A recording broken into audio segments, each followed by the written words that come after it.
Welcome back to the channel. In this video, I want to share 8 investing principles that, if you truly understand them and apply them, can dramatically improve how you navigate the financial markets and significantly improve your investment outcomes. Not just in the good times, but when things actually get difficult. Because that's where discipline really matters most.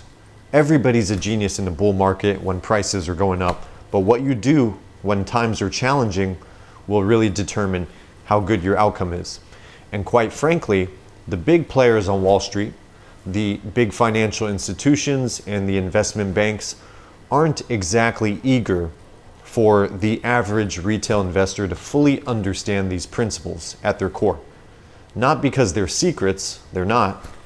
In fact, they're relatively simple, but simply because if you're not losing money, they're not making money. So they want you to lose.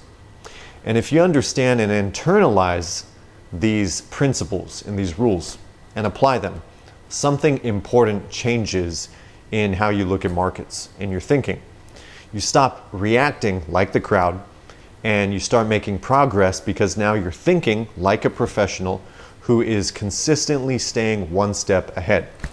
Now, before I continue, if you're interested in a deeper informational edge, my weekly research group and my weekly financial market intelligence reports actually go much further with data-driven insights, analysis on financial markets, crypto, macro trends, and really the broader long-term thesis behind my thinking when it comes to investing, digital assets, and financial markets.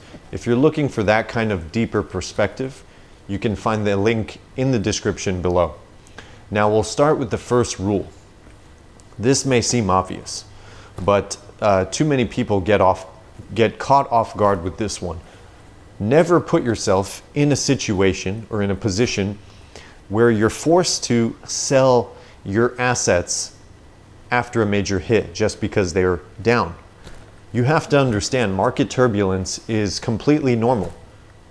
It's part of the process and it's part of the cycle, especially in the crypto market. Markets go up and down all the time, and that will never change. But what actually destroys investors isn't the volatility itself.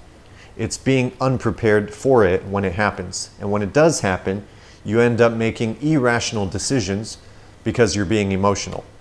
And if you don't have enough cash or cash-like reserves set aside, then what happens is when the markets dip, you could end up selling at the exact moment out of fear when you should actually be doing nothing. So plan ahead, keep a buffer, dry powder or cash on the side, and allow the markets to do what they do and play out. Because volatility is not risk as most people think. It's actually opportunity. Risk is the chance of losing money.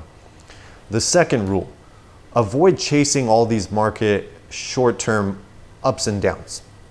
Too many people, especially in the crypto community and these investors, end up adjusting their portfolios, it seems, all the time.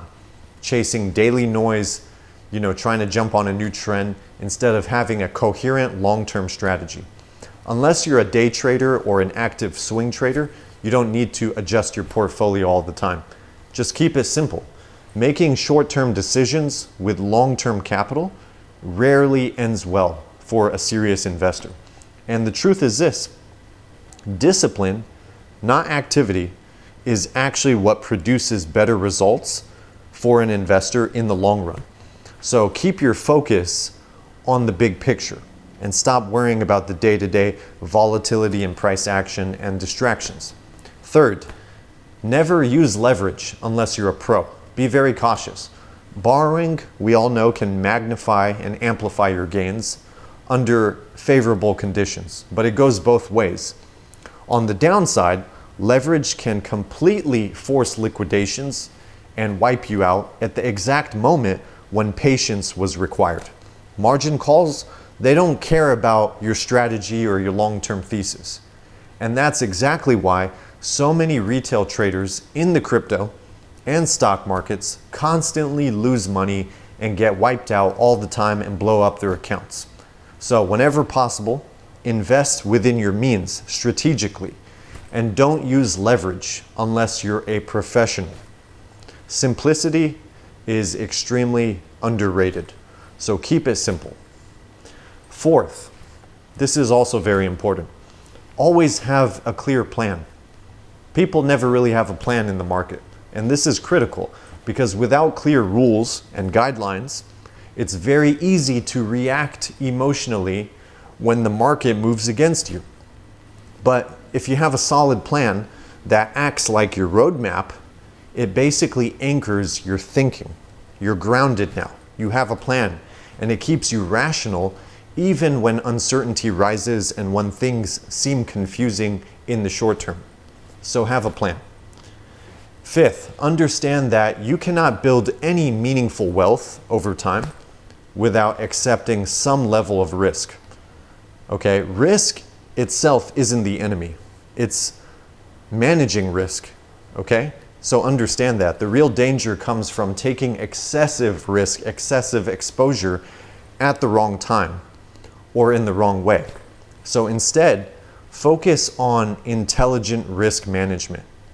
You can take risk, but do it intelligently. And trying to eliminate risk entirely is dumb because that's neither realistic or productive for wealth creation. So be realistic.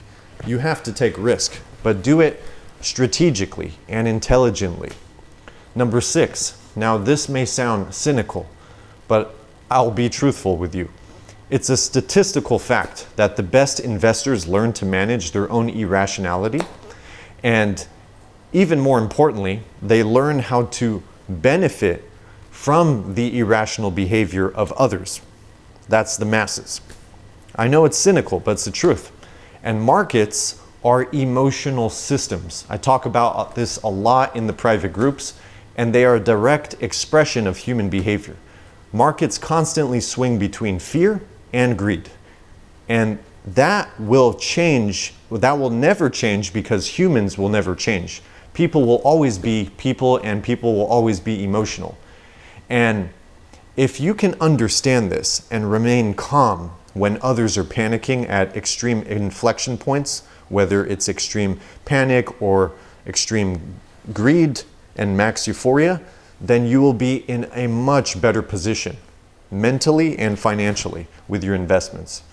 Number 7, consuming mainstream financial news as a source of investment confidence is one of the stupidest things you could do, and it's actually the fastest path to poor decision making and complete failure.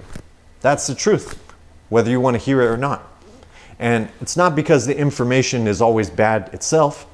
Sometimes it's rooted in truth, but it's because the information is being weaponized by institutions.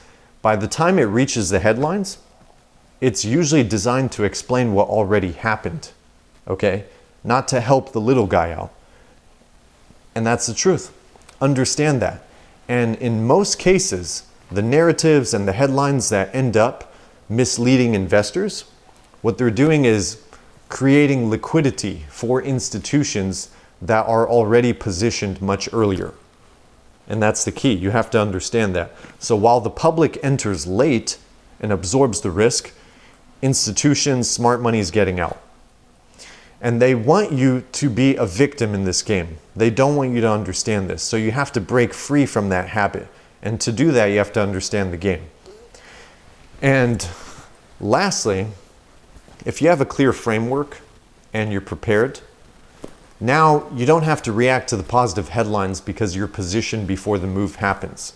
Fear shouldn't come from negative headlines, and your conviction shouldn't come from bullish headlines either. Ignore the headlines.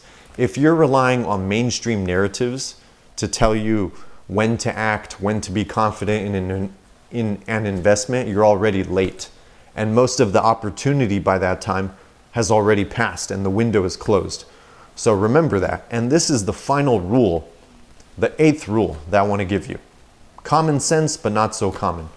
Buy low and sell high. I know it sounds obvious in practice. It's actually not seen that much. That's the truth. And consistently, it's shown in research that the average investor ends up doing the opposite every time. They're buying markets at peaks and they're selling during downturns. Largely driven by what? Human emotion. Being emotional because of headlines and narratives. And if you understand this, momentum chasing is okay if you're catching a trend and you're a trader. But if you're a long-term investor, a value investor, value is created by acquiring assets when they're undervalued, okay? Not when they're popular and the move has already been made. And you always have to understand this idea, because if something was a good buy at $10, then why wouldn't it be a good buy at $2? Okay, you always want to pay less for quality. That's how you build wealth as a value investor. And this is not about being perfect. All these principles are about preparation, discipline, and really maintaining rational judgment when others lose theirs, because it happens all the time and that's never going to stop. So if you internalize these principles, you'll really place yourself in a far stronger position to really navigate whatever the markets throw your way. And you'll be able to make real progress and actually build wealth in the markets. And lastly, before we wrap this up, if you're looking for a straightforward way to gain exposure to different digital assets, cryptocurrencies, or even precious metals, whether that's buying, trading, selling, or even rolling over an existing 401k into crypto with potential tax benefits, I often point people to iTrustCapital. I actually do use their platform as well. They have institutional grade security, 80 plus digital assets, and fully allocated physical gold and silver where you can request to take delivery of. I put the link in the description below. But those are my 8 principles that I wanted to share with you that Wall Street does not actually want you to internalize and understand. That's all I got for you today. If you like this video, give me a thumbs up. If not, that's okay. I'll see you in the next one.